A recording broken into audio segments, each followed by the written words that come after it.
अस्सलाम वालेकुम नाज़रीन, मैं हूं ज़मीर हैदर और आप देख रहे हैं प्रोग्राम पब्लिक पल्स। नाज़रीन, आज वफाकी काबीना का इजलास हुआ, उसके बाद वज़रा ने आके ब्रीफिंग दी और सबसे बड़ा फैसला जो ये किया गया वो ये है कि पूरे पाकिस्तान में बाजार जो हैं वो 8:30 बजे बंद हो जाएंगे और जो मैरिज हॉल्स हैं वो 10 बजे तक, उनको पहले भी था लेकिन अब उन्होंने फाइनल कर दिया कि 10 बजे के बाद कोई भी मैरिज हॉल नहीं खुला रहेगा। बहुत सारी रीजंस भी दी और कि जी क्या सूरत हाल है। इससे कह रहे हैं कि तकरीबन 62 अरब 62 बिलियन रुपीस की बचत होगी। तमाम मुल्क के ताजरों ने इस फैसले को रिजेक्ट कर दिया है और पंजाब हुकूमत ने भी जो 8:30 बजे दुकानें बंद करने का जो फैसला है उसको मुस्तरद कर दिया है। केपी की हुकूमत कहती है हमें ऑन बोर्ड नहीं लिया गया। तमाम बड़े फैसले करने से पहले कम से कम सूबों से मुशावरत करना जरूरी होनी चाहिए थी, लेकिन वफाकी हुकूमत ने ऐसा जरूरी नहीं समझा और उन्होंने फैसला कर दिया है। अब ताजिर जो हैं वो सरापा एहतजाज हैं। हालांकि दुनिया भर में मगरिब के बाद जिस तरह ही सूरज गरूब होता है तो बाजार बंद हो जाते हैं, लेकिन पाकिस्तान में ये पहले भी बहुत दफ़ा कोशिश की गई, फिर ताजरों के प्रेशर में आके, बल्कि अभी कुछ अर्सा पहले भी ये फैसला किया गया कि जी 8 बजे मार्केट्स बंद हो जाएंगी, दुकानें बंद हो जाएंगी और कुछ बंद कर रहे थे, कुछ ने खुली रखी हुई थी। बाद में पता चला कि जी फैसला ही वापस हो गया। लेकिन आज अब 8:30 बजे की डेडलाइन जो है उन्होंने दे दी है कि जी 8:30 बजे के बाद बाजार नहीं खुलेंगे। और दूसरी जानिब पाकिस्तान तहरीक इंसाफ के इमरान खान साहब ने और उन्होंने आज वाइट पेपर इकोनॉमी के ऊपर जारी कर दिया, जिसमें उन्होंने बताया है कि पीडीएम की मौजूदा कारकर्दगी क्या है ऑपरेशन रजीम चेंज के बाद, वोट ऑफ नो कॉन्फिडेंस के बाद, और उससे पहले पाकिस्तान तहरीक इंसाफ की कारकर्दगी क्या थी। तो इस पर भी बात करेंगे। और कराची में बड़ी खबर जो है वो ये है कि 9 जनवरी को एमक्यूएम ने कराची इलेक्शन कमीशन के बाहर एहतजाज की कॉल दे दी है। वो आज रात से तमाम अपने डिसिडेंट्स जो मतलब पाकिस्तान सरजमीन पार्टी, उनसे भी मिलने जा रहे हैं। खालिद मकबूल सिद्दीकी वफद जा रहा है पाकिस्तान हाउस और दीगर जो उनके साथी हैं फारूक सत्तार, उन लोगों से भी मिल रहे हैं ताकि एक यकजा होकर एमक्यूएम पाकिस्तान बनकर वो इस पर जो बल्दियाती इंतखाबात हैं जिसमें उनका ख्याल है कि हल्का बंदियां दोबारा होनी चाहिए, उसके ऊपर वो एहतजाज के लिए उन्होंने आज फाइनल कॉल दे दी है। लेकिन अभी तक वफाकी हुकूमत से, काबीना से रेजिग्नेशंस का फैसला नहीं आया। कल हमने देखा कि पाकिस्तान के वज़ीर आज़म, उनकी कुर्सी भी हिल गई। उन्होंने भी 4-5 वज़रा भेज दिए कराची और फिर वहाँ पे मुलाकातें भी हुई और कहा यह गया कि 3 घंटे के बाद काफ़ी रात गए तक ये जो है मुशावरत चली और उसके बाद फिर एमक्यूएम और जो वज़रा थे वो बग़ैर मीडिया से बात किए चले गए। फिर उसका रिएक्शन हमने देख लिया कि उनकी एमक्यूएम की बात नहीं मानी गई और जिसकी वजह से ये इस वक्त सूरत हाल बनी हुई है। इन्हीं तमाम मामलात पर बात करने के लिए मेरे साथ इस्लामाबाद स्टूडियो में फ़खरुर रहमान साहब, जर्नलिस्ट, एनालिस्ट, बहुत बहुत शुक्रिया फ़खरुर रहमान आपके वक्त का। मेरे साथ अली गौहर बलोच साहब, सीनियर रहनुमा पाकिस्तान मुस्लिम लीग नून MNA हैं, बहुत बहुत शुक्रिया अली गौहर बलोच साहब आपके वक्त का भी।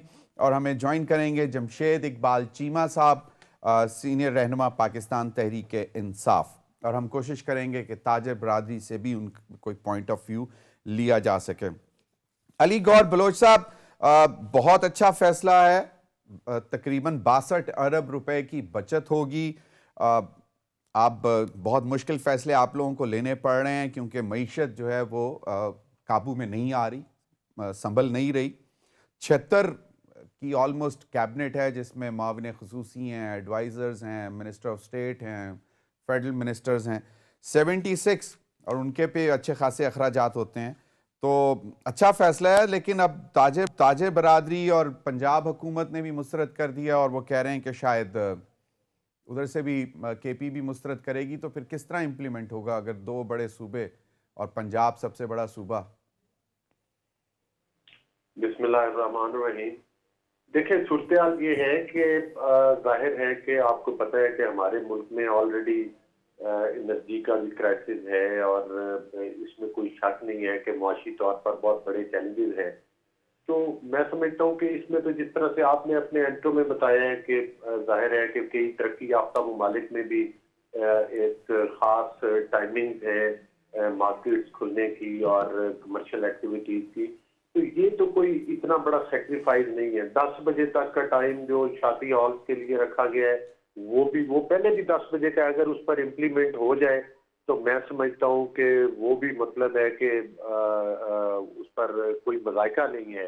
तो बासियत कौम हमें इज्तिमाई तौर पर भी मतलब है कि इन चीज़ों के ऊपर जरूर गौर करना चाहिए। और दूसरा जो अभी आप बता रहे थे कि हमारी जो कैबिनेट है वो बड़ी है, जाहिर है ये कोई मुस्लिम लीग नून की हुकूमत नहीं है, ये इत्तेहादी जमातों की हुकूमत है और जाहिर है उसमें तमाम पॉलिटिकल पार्टीज को नुमाइंदगी जब देनी है तो फिर उसमें कैबिनेट बड़ी होगी। लेकिन इनका इत्तेहाद तो छोटा इत्तेहाद था। आप देखें उस वक्त भी पूरे एक बड़े क्लासरूम से बड़ी इनकी काबीना थी। इमरान खान तो कहते थे कि हमारी 17 से कि पता नहीं 9 से बड़ी मेरी काबीना नहीं होगी, इतने अरब रुपए बाहर से आ जाएंगे, इतने लाख करोड़ घर बना देंगे। वो सारी बातें वो किधर गई जो इन्होंने 3 साल में मुल्क का माशी तौर के ऊपर बेड़ा गर्क किया और तो तबाही मचाई मचाई सबसे बड़े कर्जे कर लेके मुल्क में एक तबाही मचाई है। अब उसको जिस मर्जी बात से जस्टिफाइड करे, लेकिन बड़ा सिंपल तो बात ये है कि मुस्लिम लीग नून ने 13 से 18 तक जो हालात को मुआशी तौर पर और सियासी तौर पर स्टेबिलिटी लाए थे वो खान साहब ने बेड़ा। इसका मतलब है कि जो हुकूमतें आए, जो वोट चुरा कर आए, मुल्क का बेड़ा गर्क करते जाएं और फिर उन चैलेंजेस जो जब हमारे पास आते हैं हम बनाते हैं। लेकिन ये सिलसिला किसी जगह पर जाकर अब बंद होना चाहिए कि ये वोट चुराने वाला, डब्बे चोरी करने वाला। डस्का में क्या हुआ था? डस्का में यही एक्सपोज हुए थे ना कि इन्होंने वोट चुराए थे और जब ये हुकूमत पे थे इनको भी हर दूसरे हल्के में शिकस्त हो रही थी। तो जाहिर है पाकिस्तान अली गौर बलोच साहब आज भी बिल्कुल सही। अली गौर बलोच साहब, लेकिन सवाल यह है कि मैं अक्सर पूछता होता हूँ PMLN की लीडरशिप या जो भी PDM के लीडर्स आते हैं या पीपल्स पार्टी की लीडरशिप आती है कि आपकी गवर्नमेंट के दौरान मई में इकोनॉमिक सर्वे आता है और वो जो इकोनॉमिक ग्रोथ दिखाता है और अब आप नेगेटिव में जा रहे हैं, तो उसमें 8-9 महीने में आप लोगों को तो चाहिए था कि उससे बेहतर लेके जाते, क्योंकि आप लोग तो इल्जाम लगा रहे थे कि मुल्क को तबाही की तरफ ले गए और डिफॉल्ट होने जा रहा है। तो फिर तो ये चीजें बेहतर हो जानी चाहिए थी। महंगाई की शरह आप लोगों के सामने है कि उस वक्त क्या थी 9 अप्रैल को और उसके बाद आज क्या है। देखें, अगर आपने कंपैरिजन करना है तो फिर ये आप माजी करीब के हालात को इग्नोर किए बगैर कंपैरिजन नहीं कर सकते। आप कंपैरिजन अगर आपने करना है तो फिर 13 से 18 वाली हुकूमत का और 18 से लेकर जो सिलेक्टेड गवर्नमेंट 3.25 साल पाकिस्तान के ऊपर वर्तमान रही उनके साथ भी कंपैरिजन करना चाहिए। बताना चाहिए इनको कि 5 रुपए में जिम्मेदार को यूनिट मिलता था बिजली का, इनके दौर में वो 20 रुपए तक भी पहुंचा। चीनी 40 रुपए किलो मिलती थी, इनके दौर में 140 तक पहुंची। डॉलर 110-12 रुपए के ऊपर छोड़कर गए, 200 के करीब इन्होंने पहुंचा दिया था। तो अगर पाकिस्तान की तारीख के सबसे बड़े कर्जे लेकर उनको लगाया नहीं जाएगा, खाया जाएगा, तो ना फिर पाकिस्तान में तो वो ये काबिल नहीं थे, तबाही ये काबिल नहीं थे। अली गौर बलोच साहब, ये काबिल लोग नहीं थे। वो तो कहते थे कि हमसे काबिल है ही कोई ना। वो तो सबको अब हमें मालूम है ना, अब हमें मालूम है कि वो काबिल नहीं थे। इमरान नियाजी साहब का तो बड़ा क्लियर मौक़िफ़ है। अली गौर बलोच साहब, बिल्कुल मेरा सवाल सुन लें, मेरा सवाल सुन लें। मैं ये कह रहा हूं कि वो लोग काबिल नहीं थे। आप लोगों के पास इतने बड़े फाइनेंशियल विजर्ड्स थे, मिफ्ता इस्माइल साहब, उसके बाद इसहाक डार साहब, जिन्होंने कितनी दफा इकोनॉमी चलाई हुई है। 2013 से 18 तक जो आप रिकॉर्ड बता रहे हैं कि उन्हीं की सरबराही में था। उसके बाद फिर वो खैर कुछ अर्सा पहले भाग गए थे जब शायद खाकान अब्बासी साहब प्राइम मिनिस्टर बने। तो लेकिन अब तो आपके पास 8-9 मतलब 9-10 महीने 9 महीने गुजरने के बाद भी उन पर ही इल्जाम लगाना मेरे ख्याल में काफी नहीं हो गया। नहीं, बात इल्जाम लगाने की नहीं है, बात इल्जाम लगाने की नहीं, बात आईना दिखाने की है। मैं ये गुजारिश कर रहा हूं कि जो कुछ इन्होंने किया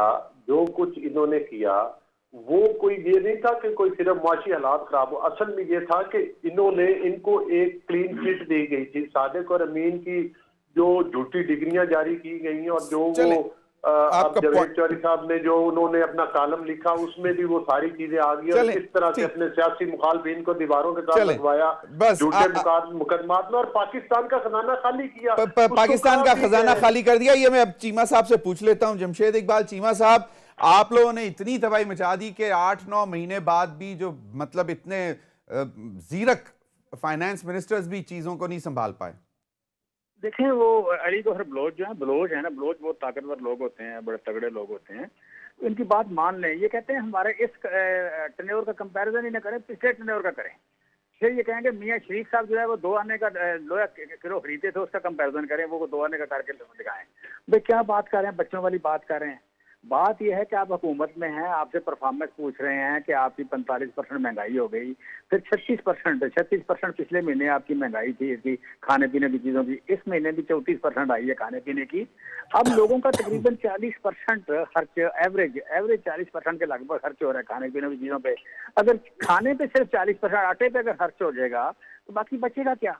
फिर ये है कि आज पाकिस्तान में आटा 2500 रुपए का मिल रहा है, मतलब 125-150 रुपए का किलो मिल रहा है आटा। आटा बेसिकली 60 to 70% जो आपकी डाइटरी रिक्वायरमेंट है पाकिस्तान में, वो गंदम पूरी करती है। उसका कभी किसी ने, हर हुकूमत ने कंट्रोल करने की कोशिश की, कभी महंगा नहीं होने दिया। इस खित्ते में सबसे सस्ता आटा हम दिया करते थे, वो सबसे सस्ता आटा था, वो इस खित्ते में अब सबसे महंगा हो गया। बिजली में हम जाते हैं, बिजली की कीमत दुगनी हो गई। इस वक्त 3 ऐसी चीजें हैं जो बेसिक रिक्वायरमेंट है, एक गैस है, बिजली है और आटा है। ये तीनों चीजें पिछले 8 महीने में दुगनी कीमत हो गई और तीनों अवेलेबल नहीं है। तीनों की लोड शेडिंग हो रही है, आटा लाइनों में मिल रहा है और कीमत डबल हो गई। अब अगर बेसिक 3 नेसेसिटीज आप सर्दी के दौरान छीन ले लोगों से, उसके बाद जब सीना चौड़ा करके टीवी पे आके बैठ के तो आप दूसरों को नालायक कहें, भाई वाकई बड़ा हौसला है आपका, बड़े दिलेर हैं आप, बड़े महान हैं आप, इससे आपसे बढ़ के कोई भी नहीं है। सो बेसिकली इस वक्त बाकी बात आई थी कर्जे की। कर्जा देखें हमारे दौर में, अभी अभी निकाल लें, डाटा निकाल लें सारा, हमारे दौर में कर्जा था 14 अरब रुपए पर डे। इस दौर में कर्जा आ रहा है पिछले 9 महीनों में 35 अरब रुपए पर डे कर्जा बढ़ रहा है लोकल, ठीक है। फिर डेट टू जीडीपी रेशियो देखें तो डेट टू जीडीपी रेशियो हमने 77% से कम करके 71% पे लेके आए, ठीक है। और अगली बात अगर करें तो आपने बात की है ग्रोथ की और साथ आपने बात की है माइनस की। ग्रोथ पिछले साल हुई आपके लिए हमारी 6% ग्रोथ का मतलब है हमारी जो इकोनॉमी है तो 370 अरब डॉलर की है। 370 अरब डॉलर की इकोनॉमी में 6% ग्रोथ का मतलब है तकरीबन आप कह लें कोई 23 अरब डॉलर की किसी साल दौलत की ग्रोथ हुई। इस साल कम से कम ये 2 से 2.5% पीछे जाएगी, इसका मतलब 7 अरब बिलियन डॉलर पीछे जाएगी। 23 + 7 इसका मतलब 30 अरब डॉलर का एक साल में लॉस हुआ। पिछला जो दौर था जिसमें ये जिसका ये मिसाल दे रहे हैं, उस दौर में इनकी 23 अरब डॉलर इंपोर्ट बढ़ी, 10 अरब डॉलर एक्सपोर्ट कम हुई।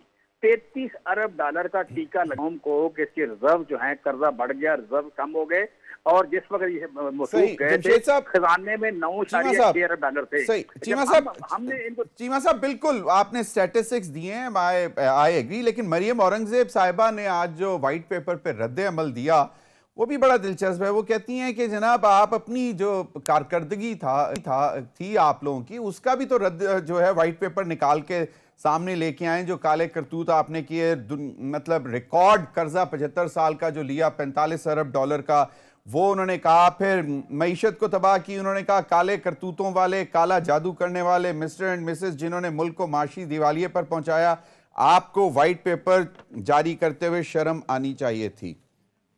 चीमा साहब, ये मरियम औरंगजेब साहिबा ने कहा। जी मैं ठंडे दिल से मरियम साहबा का जवाब देता हूँ। देखिए मैं कर्जे की बात मैंने पहले कर दी। कर्जा जो रिकॉर्ड कर्जा जिसे कहते हैं, हम ले रहे थे 14 अरब रुपया रोज का, ठीक है। हमारे दौर में बड़ा कर्जा 14 अरब रुपया रोज का, इस दौर में बड़ा 35 अरब रुपया रोज का। ये फिगर अगर गलत हो तो जो चोर की सजा मेरी सजा। तो मरियम साहब ऐसा जवाब दे दें कि कर्जा कौन ज्यादा लेता था, नंबर 1। दूसरी बात आ गई डॉलर में कर्जा। डॉलर में कर्जा मैं कह रहा हूं कि हमारे दौर में कम हुआ है, डेट टू जीडीपी रेशियो कम हुई है। 2 बातें हो गई। तीसरी बात काला और ताला और जादू और किरदार की बात करें तो वो मैं समझ ना ही बात करें, हम ना ही बात करें। खवातीन है, मुझे मालूम है जी आप हमेशा इस तरफ नहीं जाते। खवातीन भी ना किया करें तो बेहतर है। बिल्कुल ना खोले, इतना गंदा मुंह ना खोले बंदा ज्यादा बेहतर है। आपने सही फरमाया। लीडरशिप खवातीन है तो फिर इसके बारे में बात देखें। अब देखें ना जी, अब लीडरशिप खवातीन आ रही है ना जी। मरियम नवाज साहिबा का भी नोटिफिकेशन हो गया है कि वो अब सीनियर वाइस प्रेसिडेंट होंगी पार्टी की और मतलब तकरीबन सारे मामला वो देखेंगी। फखरुर रहमान साहब, ये नंबर्स की गेम्स, व्हाइट पेपर, 8:30 बजे दुकानें बंद हो जाना, 10 बजे शादी हॉल बंद हो जाना, 62 अरब रुपए की बचत, 76 मेंबर्स की कैबिनेट। वो तो पीटीआई वालों ने तो बहुत जुल्म किया हुआ था ना, उन्होंने भी इतनी बड़ी कैबिनेट रखी हुई थी, बिल्कुल वो भी बहुत गलत किया था उन्होंने। थैंक यू ज़मीर साहब। पहली बात तो यह है ना कि अगर आप ऑब्जेक्टिवली देखें तो पिछले 8-9 महीने के अंदर अगर मैं इस वक्त जो पीडीएम की हुकूमत है, 13 जमातों की जो हुकूमत है, इनके मौक़िफ़ को तस्लीम कर लूँ तो ये कहते हैं कि जी जो साबिक हुकूमत थी पीटीआई की, इमरान खान की, वो मुल्क को डिफ़ॉल्ट पे छोड़ गए थे। अगर वो मुल्क को डिफ़ॉल्ट पे छोड़ गए थे तो आपने आते ही ये जो हंगामी इक़दाम आज आप कर रहे हैं ये उस वक़्त आप करते। और जहाँ तक कि इस वक्त एक कंपटीशन है वाइट पेपर की और ब्लैक पेपर की, उसको आप साइड पे रख दें, क्योंकि ये अरबों का जो फिगर है ये आम आदमी की समझ से एक ऊपर वाली बात है। आम आदमी के सामने इस वक्त जो मामला है वो महंगाई का है, और महंगाई जो है वो टमाटर और आलू प्याज किस भाव मिल रहे हैं, दूध अंडे दही किस कीमत पर है, आटा की प्राइस कहाँ चली गई है, बिजली की कीमतें, बिजली के बिल, गैस के बिल, बच्चों की स्कूल की फ़ीसें, ये वो इंडिकेटर्स हैं जिसकी बुनियाद पर चाहे पीटीआई हो चाहे ये 13 जमातें पार्टी हो, इनको अवाम ने वोट देना है। तो अगर ये फिगर जो है अवाम को इसमें कोई रिलीफ नहीं मिलेगा, तो आप ये बात लिख लें कि जब ये जाएंगे इलेक्शंस में लोगों के पास तो अवाम इनको जो है ना इन्हीं इंडिकेटर्स की बुनियाद के ऊपर, जिस तरह आज जज कोस रही है और वो कर रही है, इसी तरह से वो उस वक्त भी करेंगे। लेकिन ये फखर रहमान, थोड़ा सा याद जो मुझे पड़ता है कि जनवरी फरवरी में लोगों की चीखें निकल रही थी महंगाई से, बिल्कुल, और उसके बाद अब तो आंसू निकल आए हैं।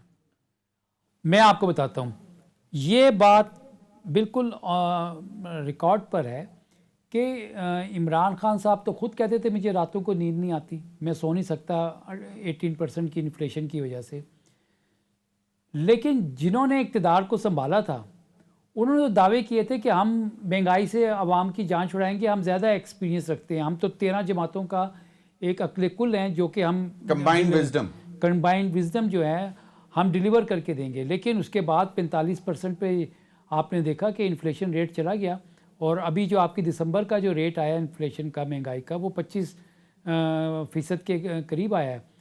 तो ये वो फैक्ट्स हैं। एसपीआई ज्यादा है, ये सेंसिटिव प्राइस इंडिकेटर ज्यादा है, और सीपीआई जो है ओवरऑल इन्फ्लेशन। जो आप बात कर रहे थे कि जी पंजाब ने या केपीके ने या जिधर से भी जो हुकूमत ने इक़दाम अनाउंस किए हैं, बात ये कि इस वक्त जो पिछले 8-9 महीने के अंदर आपने सियासी तनाव देखा है और जिस तरह से वफाक का जो तर्ज़ अमल रहा है, उसके अंदर अगर आप देखें अवामी रद्द अमल, तो अवामी रद्द अमल तो है। इस वक्त ताजिर जो है, अगर उसकी दुकान के ऊपर 5-6 सेल्समैन थे तो उसने 3 को नौकरी से निकाल दिया, क्योंकि वो उसकी तनख्वाह नहीं दे सकता, वो किराया नहीं दे पा रहा है, उसकी सेल नहीं हो रही है। तो इस वक्त जब एक ताजिर की सेल नहीं हो रही है, उसको आप कहेंगे आप जो है ना इस ऑस्टेरिटी मेजर में, पूरी दुनिया में इस तरह होता है कि आप दुकानें बंद कर दें, आप यकदम जो है किस तरह की रेजीम इम्पोज नहीं कर सकते। उसकी वजह यह है कि जब आपकी ग्रोथ रेट 6% पे जा रही हो, आप कोरोना से भी निकले, आपने देखा कि कोरोना में भी आपने पाकिस्तान की जो मईशत थी उसको चालू रखा, और जो आम कारोबारी बंदा जो था उसको भी कहीं ना कहीं रिलीफ मिल रहा था। तो उसने कोरोना के हवाले से जो पाबंदियाँ थी, जो एहतियाती तदाबीर थी, उसको अपनाया भी और अपना कारोबार भी जारी रखा। ये वो एक मीडियम, बहुत बड़ा चैलेंज था, नो डाउट अबाउट दैट, कि कोरोना में दुनिया भर की मतलब, और 3 मेजर आज इन्होंने वाइट पेपर में मेंशन किया है कि बाकायदा अप्रिशिएट किया वर्ल्ड बैंक ने, IMF ने और UN ने भी रिकग्नाइज किया इमरान खान से। अली गौर बलोच साहब के, अभी मुझे ब्रेक की तरफ जाना है, ब्रेक के बाद अली गौर बलोच साहब मैं ये जानने की कोशिश करूंगा, और मैं जमशेद इकबाल चीमा साहब से भी मैं पूछना चाहता था, लेकिन मैं आके पूछूंगा कि ये फैसला तो सही है कि दुकानें बंद हो जानी चाहिए, लेकिन लोगों की परचेजिंग पावर पहले ही कम हो चुकी हुई है, और कस्टमर किसी भी दुकानदार के पास जाएं, जहां मैं कोई 18 साल से रह रहा था, वहां पे वो जो 18 साल से दुकानदार एक ही दुकान से, वो बताता है कि जनाब जहां दिन में कोई 50, 55, 60, 100 लोग आते थे, अब 20-25 आते हैं, और उतना ही कम बाइंग पावर भी हो गई है उनकी। इस पर भी बात करेंगे। वक्त हुआ एक नाज़रीन हमारे साथ रहिए।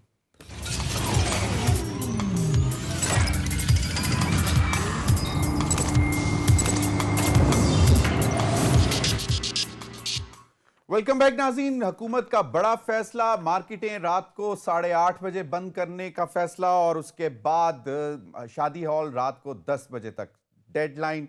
ख्वाजा आसिफ साहब ने बैठकर प्रेस कॉन्फ्रेंस की और सबको वाज़े तौर पर फाइनल लाइन दे दी।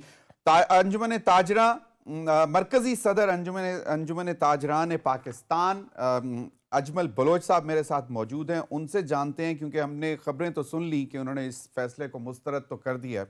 अजमल बलोच साहब, एक आम तासुर यह है कि दुनिया भर में मगरिब के बाद बाजार दुकानें बंद हो जाती हैं, लेकिन मौजूदा मौशी सूरत हाल में मेरे साथ फ़खरुर रहमान साहब बैठे हैं, उनका ख्याल है, और PTI के जो हमारे दोस्त हैं जमशेद इकबाल चीमा साहब, उनका भी यही ख्याल है कि ये फैसला शायद ताजरों के लिए ज़रा तकलीफ दे होगा। क्या कहते हैं सर? सर देखिए, दुनिया में 6 बजे बंद कर देते तो दुनिया तो खुशहाल है। जब हम खुशहाल होंगे हो सकता है हम 5 बजे बंद कर दें। हम तो मुश्किल में होते हैं, हमारा कोई सिस्टम नहीं है, कोई तरीकाकार आज तक। होता ही है कि हादसाती तौर पे जब हम मुश्किल में आते हैं तो फिर हम कहते हैं ऐसे काम कर लें, फाटक पर लगा लें, चौक में इशारा लगा लें, बंदा मर गया है। मतलब इस तरह नहीं होता। दुनिया में ये भी नहीं होता। हमें मिसालें तो ख्वाजा साहब ने दी हैं कि दुनिया में भी ऐसा होता है। दुनिया में कोई प्रोटोकॉल नहीं होता है। दुनिया में गैस, बिजली, पेट्रोल मुफ्त नहीं होता है, घर मुफ्त नहीं होते हैं। इधर तो हुक्मरान अयाशियां कर रहे हैं और हमें मुसीबत में डाले। हम तो बिजली का बिल ही नहीं जमा करा सक रहे हैं, और जब टाइम आता है ये पीक आवर्स का सीजन में, तो उस वक्त ये कहते हैं जी दुकानें बंद कर दी। हुकूमत आते साथ इन्होंने कहा जी 9 बजे दुकानें बंद कर दें। और भाई आपके सूबे आपकी बात मानते नहीं है। आप क्या करते हैं, पहले सियासी इस्तेकाम लाएं, फिर आप ये बात करें। दुकानें बंद करके आप क्या करेंगे?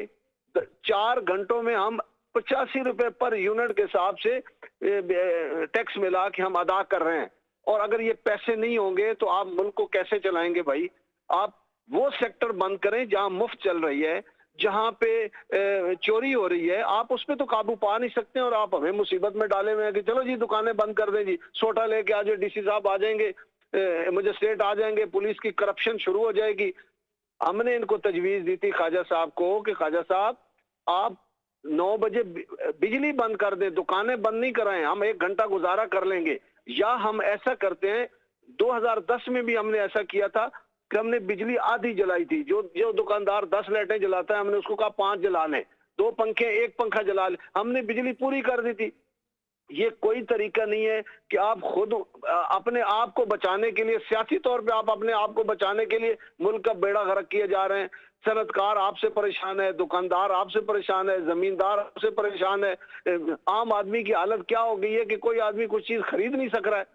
तो इसका जिम्मेदार आप अपनी जिम्मेदारी से जान छुड़ाने के लिए खामखा का ये बुरहान ले आए हैं मुल्क में, और इससे और परेशानी होगी, इससे और मुल्क पीछे जाएगा। आप इसहाक डार साहब को लाए थे कि जी टार्जन की वापसी हो रही है, डॉलर को रोक देंगे, पीछे ले आएंगे, वो डॉलर उनको ही बहा के ले गया। तो गुजारिश ये है कि खुदा का वास्ता। दूसरा, आपने कह दिया ख्वाजा साहब ने कि जी हमने ताजरों से मुशावरत किया। भाई कोई मुशावरत नहीं किए, हमसे तजावीज मांगी थी और कहा था कि हम प्राइम मिनिस्टर के पास जाएंगे। प्राइम मिनिस्टर साहब जब हमारी बात, आपकी ये तजावीज मान लेंगे तो हम फिर आपके साथ बैठेंगे, बैठकर फिर हम ऐलान करेंगे, आपको एतमाद में लेंगे।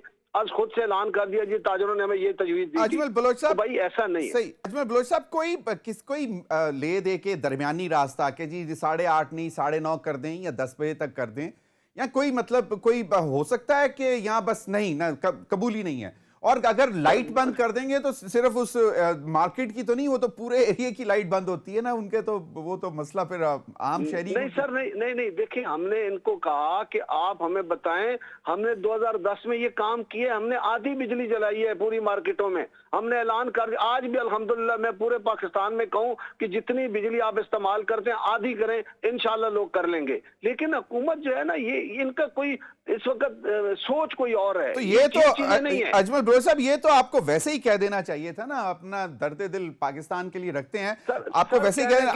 अगर आप थोड़ा सा टाइम मुझे दे दें तो आप ही के बलोच भाई हैं अली गौहर बलोच साहब, सीनियर रहनुमा पाकिस्तान मुस्लिम लीग नून के, पार्लियामेंट में इनकी बहुत आवाज होती है जब ये फ्लोर पे बात करते हैं।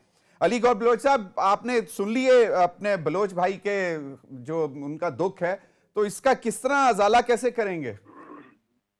जी देखें, मैंने बिल्कुल अजमल साहब की बात सुनी है, और जिस तरह से कि उन्होंने कहा है कि इनकी मीटिंग हुई और उसमें कुछ चीजें डिसाइड हुई थी, जाहिर है कि मतलब है कि एक मुल्क हमारा गंभीर हालात में है, और फिर अगर उन चीजों का आईना जो जमशेद चीमा साहब को दिखाते हैं तो फिर वो भी बुरा मानते हैं। लेकिन हालात देखे ना, जो ये तो फिर एक अलग बहस है कि इस मुल्क को इस नहज पर किसने पहुंचाया।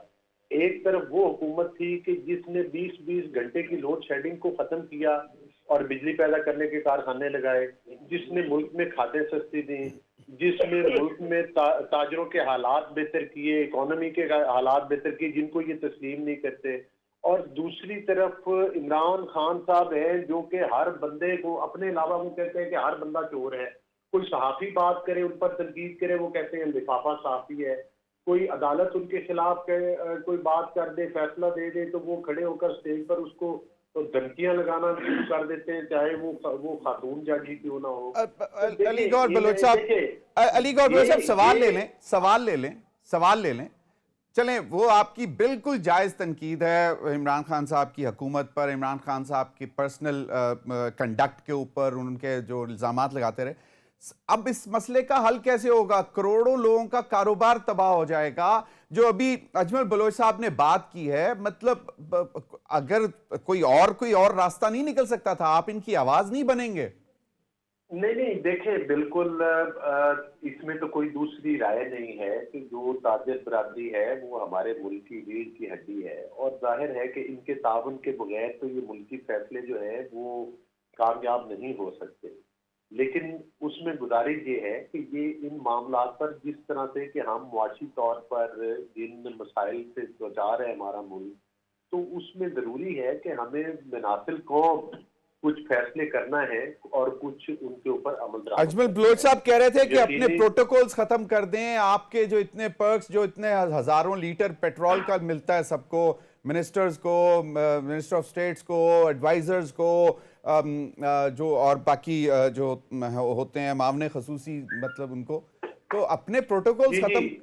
अजमल साहब की बात के मतलब जवाब में मैं ये अर्ज करूंगा कि बिल्कुल इनकी तजवीज़ बिल्कुल दुरुस्त है, और उसमें तमाम पूरी कौम की ये जिम्मेदारी है कि जो मतलब है कि इन तमाम चीज़ों में कमी की जाए। और बरसर इक़्तिदार जो लोग हैं, सूबों में भी हुकूमतें हैं, मरकज ने 40% पेट्रोल, 40-40% पेट्रोल जो है वो, उसका आपको पता है कि ये शहबाज शरीफ साहब आए हैं और उन्होंने कटौती की है उसके अंदर, जिसमें वज़रा है, जिसमें सेक्रेटरीज हैं, जिसमें तमाम दीगर, मतलब फेडरल गवर्नमेंट मशीनरी के पर्क्स कम किए हैं 40% कम। 40%। मैं ऑलरेडी पार्लियामेंट सेक्रेटरी हूँ, सीमा साहब खुद एडवाइजर रहे हैं, तो मेरे पेट्रोल में भी 40% की कमी आई है। अच्छा, तो बात यह है कि मैं समझता हूँ कि ये ठीक फैसला है, ये दुरुस्त फैसला है, ये बात जो सही बात हो वो तस्लीम करनी चाहिए। चले, मैं जरा हमने एक कदम उठाया है, तो क्या ये कदम, ये देखिए सबसे बड़े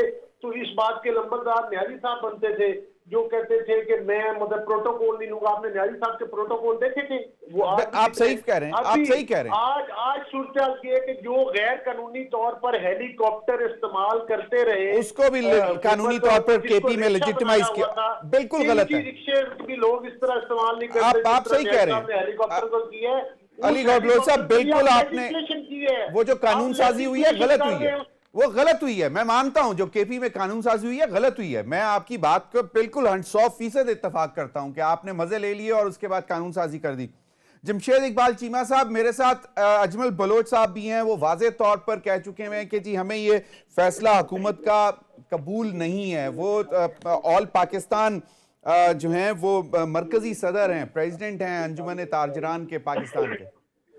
जमशेद चीमा साहब, देखें, पहले तो मुझे बड़ा अफसोस है कि एक बड़ी अजीब सी बात करता है, क्या नाम है, अली गौहर बलोच, और आप बात 10 बार कहते हैं हाँ बिल्कुल ठीक करें। आप सर्टिफिकेट देने के लिए बैठे हैं, मोहर लगाने में बैठे हैं।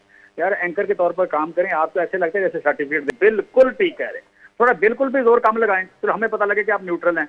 जमशेद साहब, आप मुझ पे पता नहीं क्यों किस बात पे नाराज हो रहे हैं। ब्रेक लगाएं यार, बात करना प्लीज, ब्रेक लगाएं। नहीं, आपने मतलब डायरेक्टली मुझ पे इल्जाम लगा दिया कि जी मैं सर्टिफिकेट पे मोहर लगा रहा हूँ। ना करें ना, इस तरह करें बंदे के बंदा अजीब लगता है, ऐसे लगता है जैसे बंदा मतलब आप साथ क्वाली कर रहे हैं आप। चल अच्छा, ये मुनासिब नहीं लगता। देखिए कमाल है। तो एक बंदा गलत बात करता है, आप बाद में कह रहे बिल्कुल ठीक है भाई, ये इसका मतलब क्या है? अच्छा, दूसरी बात इसमें ये है कि देखें ये जो बात भी सर जी, जो केपी हुकूमत ने कानून साजी की है वो ठीक की है, हेलीकॉप्टर यूज कर लें और उसके बाद बात कर लेने देना, बात कर ले, पार्टी ना बने यार, पार्टी मैं पार्टी नहीं बनता, माजरत से जमशेद साहब मैं आप लोग मैं बंद कर देता हूँ। चलें बोलें बात मुकम्मल, मुझे इजाजत दे दें या मैं बंद कर देता हूं? सर प्लीज बात करें। ठीक है, मेहरबानी करें प्लीज, पार्टी ना बने आप। अच्छा, मैं बात कर रहा था, देखें जो अजमल बलोच ने बात की है वो ठीक है। हुकूमत कह रही है कि जनाब सारे ताजर 8 बजे दुकानें बंद कर दें। आप कुर्बानी का मांग रहे हैं कौम से, और आपका वज़ीर खारजा का 2.25 अरब का बिल आता है बाहर के दौरों का। आपके वज़रा जो हैं वो जो कुछ कर रहे हैं, चार्टर्ड तियारे लेके जा रहे हैं।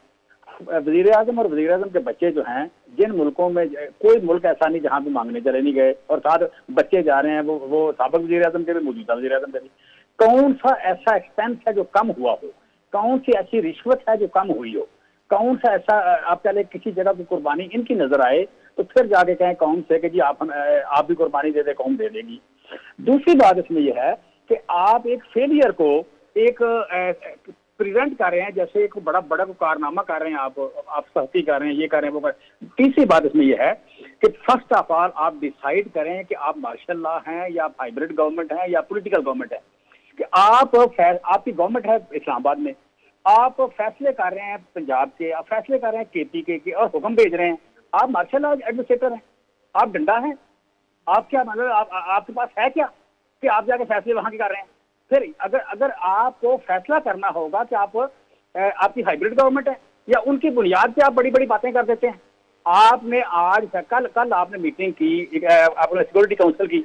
अब सबसे ज्यादा दहशतगर्दी का शिकार है वो केपी के है। केपी के वजीर को बुलाया नहीं, अपने वजीर आला को बुलाया नहीं। तो किस तरह की आप गवर्नमेंट है? आपको लेजिटिमेट कहा जा सकता है या कहा जा सकता है कि आप बेहतर है? कहा जा सकता है कि आप साथ लेके चलने वाले हैं? कहा जा सकता है कि आप आइन और कानून के पाबंद हैं? कि जिस सूबे में सबसे ज्यादा दहशतगर्दी हो रही है उस सूबे के वजीर आला को नहीं बुलाया और हुक्म पास कर रहे हैं। फिर यूं करें कि आप कहें कि ये हमारे बाप का मुल्क है, हमने खरीदा हुआ है, लोग हमारे गुलाम है, हम यहाँ से हुक्म जारी करेंगे और फिर क्वाल चल पड़ेंगे, लेकर ढोल बजाएंगे, जाके निकाल के कहेंगे जी ये हुक्म जारी हो गया। शहबाज शरीफ साहब जिनके बाप ने मुल्क खरीदा हुआ था, या किसी फौजी का नाम ले लें, अगर इजाजत दें तो चलते हैं। अगर चलते हैं तो देखें जमहूरी तरीके से चलाएं, और जमहूरी तरीके से अगर चलाना है तो आप कौन होते हैं फैसला करने वाले हमसे पूछे बगैर? पंजाब में हमारी गवर्नमेंट है, केपी में हमारी गवर्नमेंट है।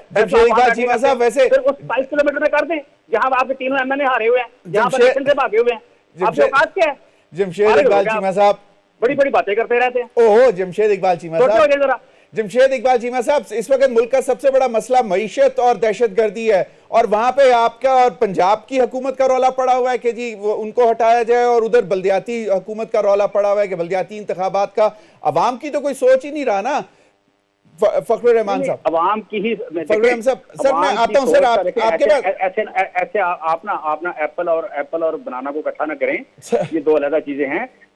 हम 6% ग्रोथ देने वाला अवाम की नहीं सोच रहा और 2% माइनस करने वाला अवाम की सोच रहा है, या दोनों बराबर हैं? नहीं, दोनों बराबर। सर मैंने तो इस पे कहा है कि मैं हमेशा सर उनके पास महंगाई और 12% महंगाई वाले बराबर हैं। ये कैसे हो गया? सर देखिए, मैं पहले भी कह चुका हूं जमशेद इकबाल चीमा साहब, देखें इस तरह ना करें। मैं पहले भी आपने प्रोग्राम में भी सुना, मैं कह चुका हूं कि कोविड के होते हुए इतनी रिकॉर्ड ग्रोथ लेना आसान नहीं था, और इनकी गवर्नमेंट ने इकोनॉमिक सर्वे छापा है जिसमें वो रिकॉर्ड ग्रोथ आई हुई है। तो प्लीज माजरत से इस तरह ना करें कि मैं कोई पार्टी बनता हूं या करता हूं। फखरुर रहमान साहब, सदर ऑल पाकिस्तान अंजुमन बात कर रहा हूं। मुझे तो आपसे एक शिकायत थी जो आपने कहा कि बिल्कुल ठीक कह रहे हैं, ऐसे तो नहीं कहते ना सर जी। मेरा अपना एक राय भी तो हो सकती है। नहीं, मेरा मुहालफ बिल्कुल ठीक कैसे कह सकता है? यहाँ पे आप सवाल पूछे महंगाई का, इमरान खान आप अगर आपको मैं कह रहा हूं कि आप बिल्कुल सही बात कर रहे हैं, बिल्कुल ठीक बात कर रहे हैं, तो फिर मैं उनकी बात को नहीं कह सकता। फिर हो सकता है तकिया कलाम हो आपका सारी। नहीं, हम कहाँ जाएं? ये है कि फर्क होगी, अरबों रुपए खा ले तो उसको चोर मत कहे।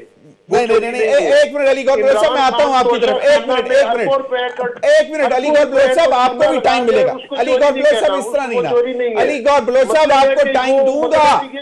अली गॉड ब्लो साहब, आपको टाइम दूंगा, एक मिनट। फखरुर रहमान साहब बहुत सीनियर जर्नलिस्ट और इन्वेस्टिगेटिव जर्नलिस्ट हैं, और अब अंजुमन ताजरान अजमल बलोच साहब भी हैं, तो उनसे भी अगर आप कोई सवाल करना चाहें उनसे भी कर लें, और अपना भी ज़रा क्विकली मुझे तजिया दे दें। देखें ज़मीर साहब, जो ग्राउंड रियलिटी है इस वक्त वो ये है कि जो आम आदमी का जो इस वक्त इशू है वो मईशत है।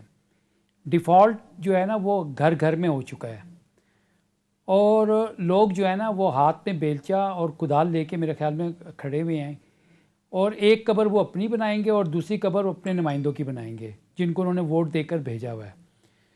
तीसरी बात ये है कि इस वक्त मुल्क के जो सियासी पॉलिटिकल पार्टीज़ हैं और उनके जो रहनुमा हैं वो इंतहाई गैर ज़िम्मेदाराना रवैया अख्तियार किए हुए हैं। उसकी वजह ये है कि अभी तक तो आवाम जो है ना वो शायद इनकी बातों को सुन रही है, लेकिन कल को अगर आवाम ने इनको ही रेलिवेंट कर दिया और अपना फ़ैसला ख़ुद करने का फ़ैसला कर लिया तो फिर ये सूरत हाल मुल्क के अंदर बड़ी गंभीर हो जाएगी। बात यहाँ पर पॉलिटिकल स्कोरिंग की नहीं होनी चाहिए, बात यहाँ पर आगे जाने की होनी चाहिए। आप बार बार कभी एक पार्टी पीडीएम की उठ के कहती है कि जी हमारा बड़ा पॉलिटिकल लॉस हो गया, हम इलेक्शन भी जा सकते। आपकी हालत ये चूँकि आप बलदियाती इंतखाबात जो हैं वो होने चाहिए उसको वो नहीं करा सकते, वो भागते हैं उससे। आप आम इंतखाबात के मामले पर पीछे बैठ रहे हैं। आप मुझे बताएं जो पॉलिसीज़ अभी आप इम्प्लीमेंट कर रहे हैं क्या आपने आवाम से मैंडेट लिया है उसका? अभी जो IMF की जो शराइत हैं अगर आप उनको तस्लीम करते हैं तो क्या आवाम का मैंडेट है आपके पास? आप मुझे बताएं सैलाब ज़दगान के लिए कितने MNAs ने अपने ज़ाती अकाउंट में से पैसे निकाल के डोनेट किए हैं? सैलाब ज़दगान का दर्द तो सारे लेके चीख रहे होते हैं। वो आज लगा दिया ना इंपोर्ट के ऊपर, क्या कोई सेस लगा दिया उन्होंने? इंपोर्ट पे लगाया, मुझे पहले बताया ना इन्होंने। जब इलेक्शन आता है तो करोड़ों के अखराजात तो ये करते हैं, और जब अपनी आवाम से लिए गए वोट को बेचना होता है तो ये 20-20, 40-40 करोड़ रुपए में बिक जाते हैं। कुर्बानी हमने ही देनी है। बिल्कुल फखरुर रहमान साहब, ब्रेक लेते हैं। ब्रेक के बाद मैं जाऊंगा अजमल बलोच साहब की तरफ कि अपनी डिमांड्स हमारे मतलब हवाले से जरा अगर आप बता दें कि फाइनल डिमांड्स क्या हैं, कि मुस्तरद तो कर दिया आपने। नाज़रीन, इस पर भी ब्रेक के बाद।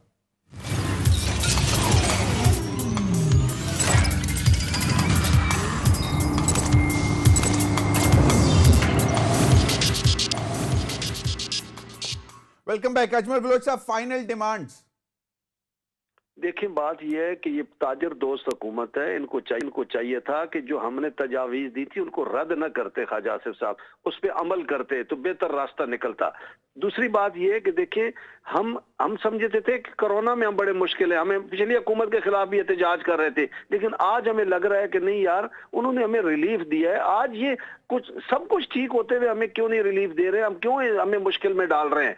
हम तो पैसे दे रहे हैं भाई सबसे, हमें आकर बैठे पूरे पाकिस्तान में जो बिजली जल रही है दुकानों पे, इंशाल्लाह मैं प्रॉमिस करता हूं कि आधी करा दूंगा, हर दुकानदार आधी बिजली जलाएगा, पूरी हो जाएगी। लेकिन हमारे साथ बैठे तो सही ना, दोस्त बैठते होते हैं, दोस्त झगड़ा नहीं करते होते हैं, दोस्त डीसी को नहीं भेजते हैं डंडा देके कि भाई इनको पकड़ लो, पर्चा दे दो, पुलिस को देते हैं कि चलो भाई करप्शन शुरू कर दो। इनको चाहिए हमारे साथ बैठे। अगर इनकी कोई और मुश्किलात हैं तो वो तो ऐसे हल नहीं हो, सियासी इस्तेकाम ही जब लाएंगे मिलकर, मेरे लिए तो सारे बराबर है, अच्छे हैं, सियासतदान है, लेकिन ये मेहरबानी करें कोई हल निकाले, सियासी हल निकाले, ताकि हम जो है अपना कारोबार बेहतर तरीके से कर सकें। बिल्कुल। अली गौर बलोच साहब, 1 मिनट।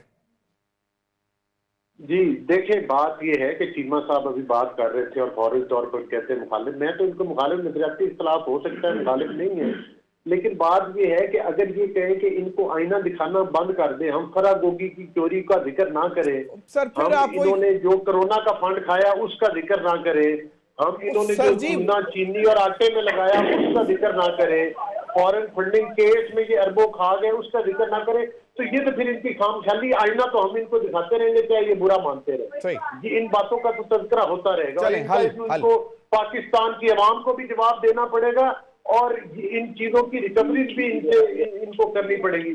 ब्रॉडशीट केस छुपा हुआ नहीं है किसी से, और जो पाकिस्तान का अरबों रुपया वो मलिक रियाज साहब वाले केस में हट के उन्हीं की जेब में डाल दिया, इमरान खान साहब ने काबीना से पास करवाया, वो नैब में आपने भेजा है, उसको परसू करें ना, और उसको परसू करें। देखे ना, आपकी डकैतियों, चोरियों और रिश्वत के चर्चे जो हैं वो ज़बाने ज़दे आम हैं।